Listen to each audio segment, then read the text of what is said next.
How to remove my WhatsApp from other devices. Hello everyone, welcome to this channel. I'm Emily and I'm here to help you out today. So without any delay, let's get started.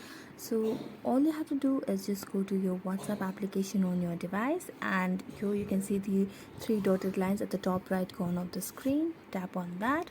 Then here you can see the option of linked devices. So just tap on linked devices, and right now it is not linked to any other devices and it has not been logged in from other devices. But when you're logged in from other devices, you will be given this list of the devices that you have been logged in, and to sign out and log out of that, you can just tap on the device and you'll be given the option to sign out or log out of that device.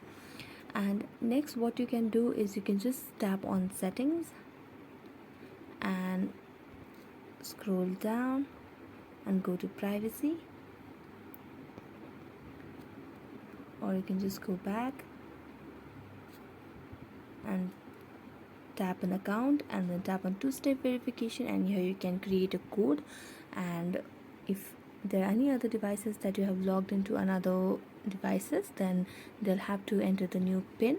So this way you can remove your WhatsApp from other devices.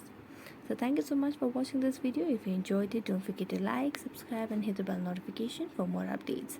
That's it for today. See you next time.